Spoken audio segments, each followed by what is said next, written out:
আজ না হোক 10 বছর পর বাংলাদেশের অনেক ক্রিকেট পাগল ভক্তদের জার্সির পিছনে এই নামটা লেখা থাকবে, জাওয়াদ। এমনটাই বিশ্বাস করা যায়। এশিয়া কাপে গ্রুপ পর্বে জাওয়াদ যা করে দেখিয়েছেন সেটা শুধু পরিসংখ্যানের গল্প নয়, এটা সম্ভাবনার গল্প।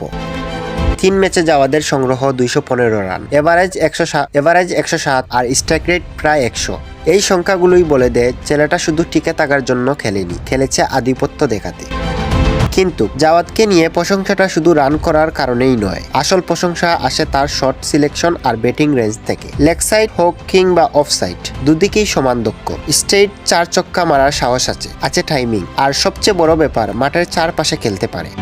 বিশ্বাস করুন বা নাই করুন, এই মুহূর্তে জাওয়াদের যে ব্যাটিং টেকনিক সেটা বাংলাদেশ জাতীয় দলের অনেক ব্যাটসম্যানদের চেয়েও পরিপক্ক। তাহলে প্রশ্ন, জাওয়াদ কি ভবিষ্যতের তারকা? উত্তর হ্যাঁ, হওয়ার সব উপাদান তার আছে।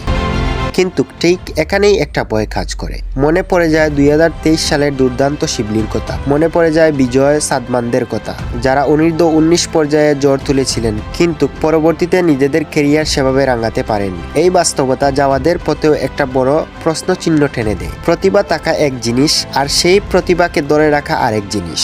জাওয়াদের প্রতিভা আছে, আত্মবিশ্বাস আছে, স্কিল আছে। এখন দরকার নিজেকে প্রতিনিয়ত আপডেট করা, ভালো কোচিং, সঠিক গাইডলাইন আর সবচেয়ে গুরুত্বপূর্ণ ধৈর্য। একজন টপ লেভেলের ব্যাটসম্যান হতে যা যা দরকার সেই বেসিক সবকিছুই জাওয়াদের মধ্যে আছে। এখন দেখার বিষয় একটাই, জাওয়াদ কি আমাদের এই ভরসার প্রতিদান দিতে পারবে, নাকি বিজয়দের মতো হারিয়ে যাবে সময়ের ভিড়ে।